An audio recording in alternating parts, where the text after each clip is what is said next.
अस्सलाम वालेकुम, welcome back to my YouTube channel. आज का जो हमारा टॉपिक है lecture number 9 human digestive system 10th class biology chapter 1।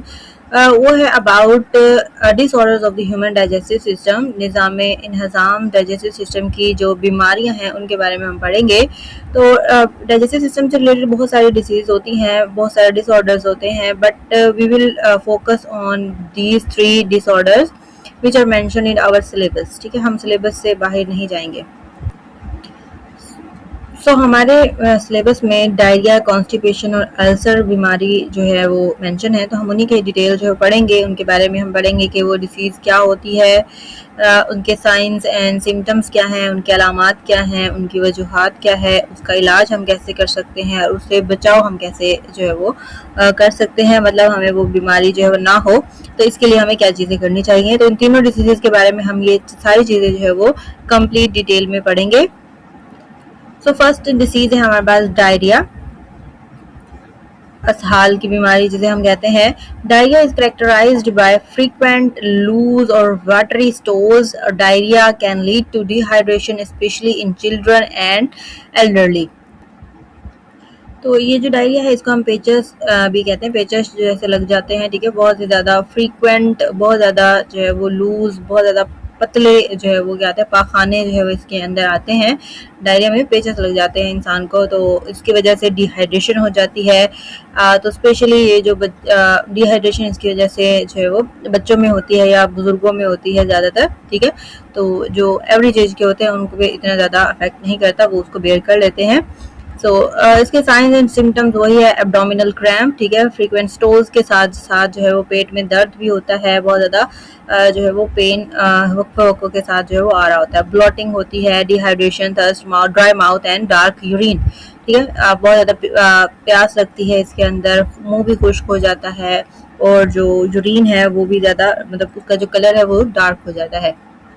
Causes क्या होते हैं इसके, बैक्टीरियल, वायरल और पैरासिटिक इन्फेक्शन की वजह से हो जाते हैं, किसी भी इन्फेक्शन की वजह से, या कोई खुराक का जो फ़र्क है वो लग जाता है, खाने में के ज़रिए जो है वो ये जा सकते हैं। फूड एलर्जीज हो सकती हैं, ठीक है, फूड पॉइजनिंग हो जाती है किसी की वजह से, कोई खुराक इंसान को सही नहीं लगती है, तो स्ट्रेस की वजह से ऐसा हो सकता है। और सर्टेन मेडिकेशन, ठीक है, एंटीबायोटिक्स जो लेते हैं हम डिफरेंट ट्रीटमेंट के लिए, तो उनकी वजह से भी जो है वो ये डायरिया हो सकता है। ट्रीटमेंट क्या होता है, ड्रिंकिंग प्लेंटी ऑफ फ्लूइड्स, ठीक है, बहुत ज़्यादा पानी पीना चाहिए हमें, या ऐसे जो है चीज़ें लेनी चाहिए, ऐसे फ्रूट्स वगैरह खाने चाहिए जिनके अंदर पानी ज़्यादा होता है। यूजिंग ORS, ठीक है, ORS मिलता है, ठीक है, वो उसको हम जो है वो यूज़ करें तो उससे भी डायरिया सही हो जाता है। And eating a soft diet, अपनी डाइट को ठीक करें। Using anti diarrhoeal medication, taking antibiotics and other treatment, ठीक है, दवाइयाँ मिलती हैं इसकी, तो वो भी हम यूज़ कर सकते हैं इन सीवियर केसेस, ठीक है। मोस्टली ये जो है वो हम अपनी डाइट ठीक कर लें तो उससे सही हो जाता है। मेडिकेशंस की जो ज़रूरत है वो काफ़ी, मतलब अगर सीवियर केसेस है कि ठीक नहीं हो रहा है, काफ़ी लंबा हो गया है डायरिया, तो हम यूज़ करेंगे। प्रिवेंशन, वॉशिंग हैंड्स रेगुलरली, ताकि हमारे जो जो इन्फेक्शियस बैक्टीरिया हैं, वायरसेस हैं, वो हमारे मुंह में ना जाएं, ठीक है, तो इस वजह से हमें हाथ जो है रेगुलरली धोने चाहिए, specially before eating and after using the bathroom. Avoiding contaminated food and water and avoid stress, ठीक है। तो क्या है, मतलब फूड ऐसी अगर हमें लग रहा है कि इसके अंदर कोई वायरस हो सकता है, बैक्टीरिया हो सकता है, पैरासाइट हो सकता है, तो हमें वो फूड जो है वो नहीं खानी चाहिए। एक्सपायरी फूड जो होती हैं उनको हमें यूज़ नहीं करना चाहिए, और स्ट्रेस जो है वो अवॉइड करना चाहिए डायरिया से बचने के लिए। सो हेयर इज डायरिया, ठीक है। डायरिया में बार बार पतले या पानी वाले पाखाने आते हैं। डायरिया जिसमें पानी की कमी का सबब बन सकता है, खास तौर पर बच्चों और बुजुर्गों में, ठीक है, डिहाइड्रेशन हो जाती है इसकी वजह से। साइंस वही हैं जो हमने इंग्लिश में पढ़े हैं, ठीक है। बार बार पतले पाखाने आना, पेट में दर्द होना, पेट का फूल जाना, पानी की कमी, मुंह मतलब बहुत ज़्यादा प्यास लगना, खुश्क हो जाना मुंह का, और बहुत ज़्यादा डार्क कलर का पेशाब। काजेज वही हैं, बैक्टीरिया, वायरल और पैरासिटिक इन्फेक्शन की वजह से खाने में की एलर्जी हो जाती है, किसी इंसान को कोई फूड जो है वो सूट नहीं करती है, तो इस वजह से भी हो जाती है। बाज़ एंटीबायोटिक्स का साइड इफ़ेक्ट्स भी होते हैं। इलाज वही है इसका, हम ORS का इस्तेमाल करें, बहुत ज़्यादा फ्लूइड वाला चीज़ें इस्तेमाल करें, अपनी डाइट को थोड़ा सा नॉर्मल रखें, और फिर अगर बहुत ज़्यादा शिद्दत इख्तियार कर गई है तो हम दवाइयाँ लें। फिर बचाव के लिए हमें हाथ धोने चाहिए, ठीक है, वायरसेस से, माइक्रो ऑर्गेनिज्म से, पैरासाइट्स से बचने के लिए। कॉन्टामिनेटेड फूड या आलूदा खुराक से या पानी से परहेज करना चाहिए और तनाव से बचना चाहिए, यानी कि स्ट्रेस से बचना चाहिए। नेक्स्ट दूसरी बीमारी है हमारे पास कॉन्स्टिपेशन, कब्ज जिसे हम कहते हैं, ठीक है। इसमें क्या होता है, उसमें जो है वो पेचर यानी कि वो फजला जो है हमारा वो पतला हो जाता है, इसमें जो है वो सख्त हो जाता है, ऐसे कि जिसमें फजला पाखाना बाकायदा वक्तों से जिस्म से खारिज नहीं होता। अलामात है इसकी, पाखाना के गैर मामूली या मुश्किल अखराज, एक हफ्ते में 3 बार से कम, सख्त और खुश्क पाखाना, पेट में तकलीफ या पेट का फूल जाना, ये सारी चीजें मतलब नॉर्मली जो है जो फजला होता है, पाखाना होता है, वो हमें दिन में एक बार लाजमी जो आ जाता है या फिर 2 दिन बाद आता है।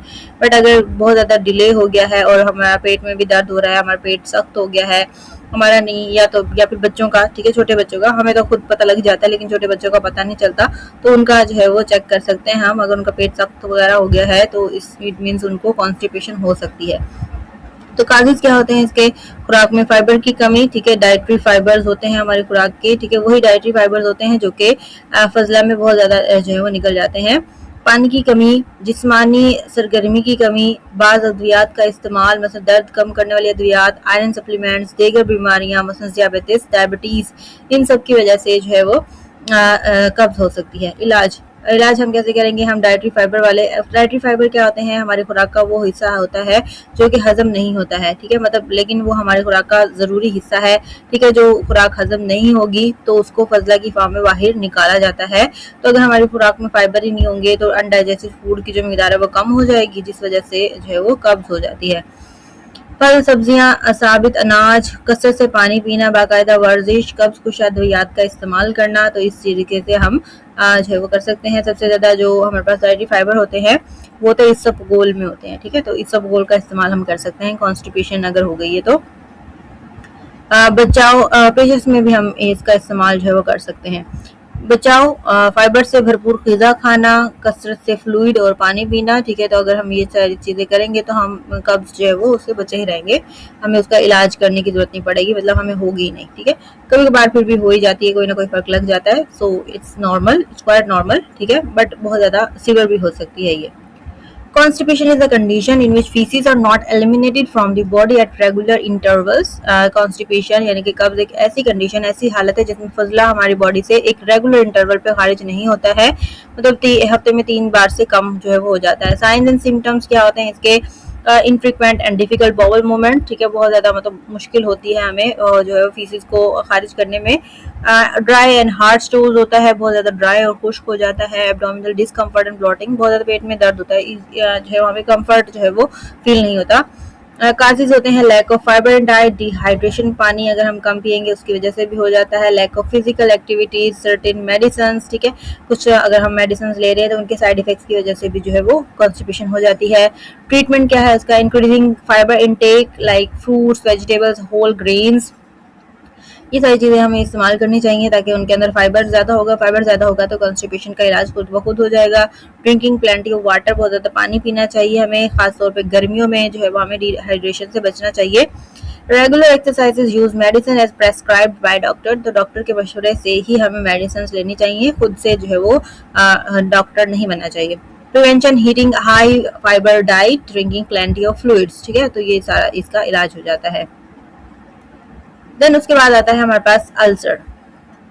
अल्सर में क्या होता है, हमारी जो एलिमेंट्री कैनाल है उसकी जो इनर वॉल्स होती हैं उसमें कुछ जो है वो जख्म बन जाते हैं, ठीक है, उनको हम अल्सर कहते हैं। तो ये सारा जो है वो सारा मतलब हमारे एलिमेंट्री कैनाल के किसी भी पार्ट में, स्पेशली हमारे स्टमक में जो है या इंटेस्टाइन में जो है ये जख्म हो सकता है, इनर वॉल्स, ठीक है, किसी भी वजह से, गैस्ट्रिक जूस की वजह से, तो ये हम पढ़ेंगे, ठीक है। तो इसको हम क्या कहते हैं, अल्सर कहते हैं, वो जो जख्म हो जाता है उसे हम अल्सर कहते हैं। एलिमेंट्री कैनाल की दीवारों में होने वाले जख्म पेप्टिक अल्सर कहलाते हैं।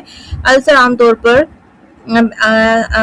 पर मैदे की दीवारों में पैदा होता है और इसे गैस्ट्रिक अल्सर कहते हैं, ठीक है। एलिमेंट्री कैनाल के में हो रहा है कहीं पर भी अगर, तो उसे हम पेप्टिक कहते हैं, उसका ही एक जो है वो टाइप है गैस्ट्रिक अल्सर, ठीक है। अगर मैदे की दीवारों में हो रहा है तो वो गैस्ट्रिक अल्सर हो जाता है, लेकिन उसके अलावा वो डिडेनम में भी हो सकता है और एसोफेगस में भी हो सकता है। जो डिडेनम में होगा हम उसे डिडेनल अल्सर कहेंगे और जो एसोफेगस में होगा उसे हम एसोफेजियल अल्सर जो है वो कहते हैं।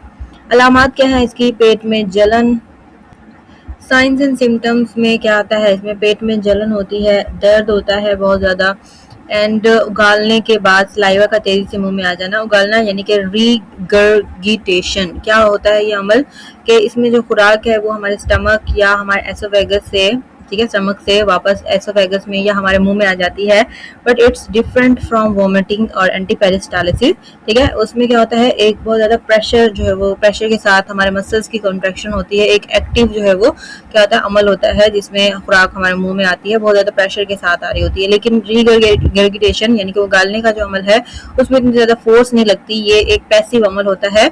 ठीक है, तो खुराक थोड़े हम लेटे हुए हैं, थोड़ा सा जो है वो क्या होता है मुंह में आ जाता है। ठीक है, तो उसके बाद जलन होना शुरू हो जाती है मैदे में और मुंह में जो है वो बहुत ज़्यादा सलाइवा आ जाता है।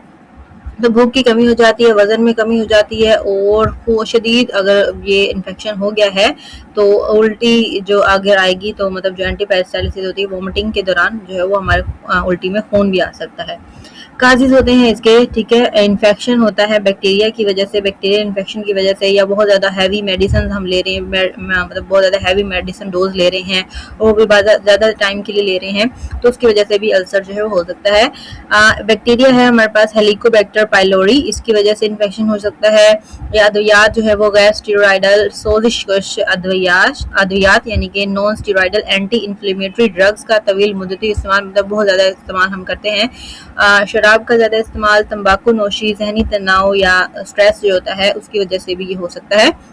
जहनी तनाव जो है वो बराह रास्त नहीं होता, बट उसकी वजह से ही ये सारी चीज़ें जो है वो हो रही होती हैं, तो इसलिए जो है वो ये भी इसके असबाब में शामिल हो जाता है। इलाज हम कैसे कर सकते हैं उसका, एच पाइलोरी यानी कि बैक्टीरिया की वजह से जो इन्फेक्शन हो रहा है उसके लिए हम एंटीबायोटिक्स इस्तेमाल कर सकते हैं, एंटी एसिड्स इस्तेमाल कर सकते हैं, एंड प्रोटोन पंप इनहिबिटर्स नामी अद्वियात जो मिलती हैं उनको हम इस्तेमाल कर सकते हैं। एंड सारी दवाइयाँ जो है वो डॉक्टर के मशवरे से ही इस्तेमाल करनी है, खुद से जो है वो नहीं लेनी होती है। प्रिवेंशन, दर्द कम करने वाले अद्वियात के इस्तेमाल से परहेज। ठीक है, ये जो एंटी इन्फ्लेमेटरी जो मेडिसिन होती हैं, हैवी मेडिसिन होती हैं, इनके ज़्यादा इस्तेमाल से परहेज करना चाहिए। मिर्च वाले खानों से परहेज करना चाहिए, बहुत ज़्यादा मसाले नहीं खाने चाहिए, उसकी वजह से और भी बहुत सारी बीमारियाँ हो सकती हैं। And we should eat balance diet, ठीक है, मतवाज़न ग़िज़ा हमें जो है खानी चाहिए। ठीक है, तो ये सारा था हमारे पास अल्सर के बारे में। It's all about ulcer. ठीक है, अल्सर की हमने जो है वो पढ़ी है, पेप्टिक अल्सर होता है जो कि एलिमेंट्री कैनाल में, उसकी 3 टाइप्स पढ़ी हैं हमने। ठीक है, गैस्ट्रिक अल्सर, ड्यूडेनल अल्सर और एसोफेजियल अल्सर। जो कि मैदे में हो रहा है, स्टमक में हो रहा है वो गैस्ट्रिक हो गया, जो ड्यूडेनम में हो रहा है उसकी वॉल्स में हो रहा है वो ड्यूडेनल हो गया, और जो एसोफेगस की वॉल्स में हो रहा है वो एसोफेजियल हो गया। साइन एंड सिम्टम्स वही है, स्टमक पेन होता है, बहुत ज़्यादा बर्निंग होती है, स्टमक के अंदर जलन होती है, and rush of saliva after regurgitation, loss of appetite and weight loss, blood vomiting, ठीक है, खून की उल्टी आती है, and infection helicobacter pylori bacteria की वजह से हो सकता है। Long term use of non steroidal anti inflammatory drug NSAID, इसका पूरा नाम है, ये भी आप लोगों ने याद रखना है। एनएसएड का जो है वो एब्रीवेशन पूछ सकते हैं। एक्सेसिव अल्कोहल कंजम्पशन, बहुत ज़्यादा शराब पीना, स्मोकिंग करना, स्ट्रेस कंडीशन, ये सारे इसके काजेज में आ जाते हैं। एंटीबायोटिक्स हम इसके ट्रीटमेंट में इस्तेमाल कर सकते हैं बैक्टीरियल इन्फेक्शन के खिलाफ। ठीक है, अगर बैक्टीरियल इन्फेक्शन हो गया है तो उसमें मेडिसिन मिल सकती हैं। मेडिसिन जो है एंटी एसिड्स होती हैं या प्रोटोन पंप इनहिबिटर्स होती हैं कुछ। And medicine should always be use with the prescription of doctor. ठीक है, खुद से जो है वो डॉक्टर नहीं बनना आप लोगों ने। Prevention, avoiding excess use of painkillers, avoiding spicy foods, eating a balance diet, ये सारी जो है वो हम इस्तेमाल कर सकते हैं।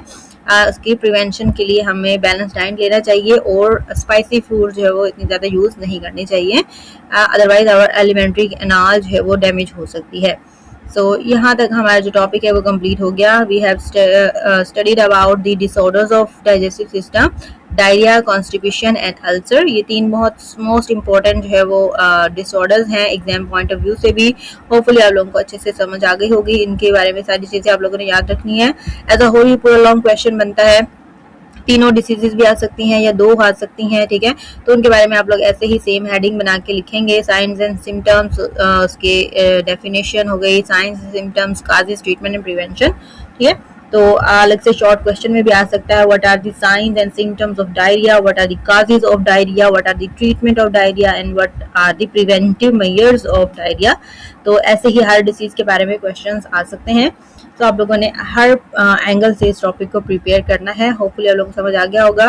ठीक है, तो हमारा लेक्चर हम यहीं पर एंड करते हैं। नेक्स्ट हम एक्सरसाइज सॉल्व करेंगे। ठीक है, थैंक यू सो मच।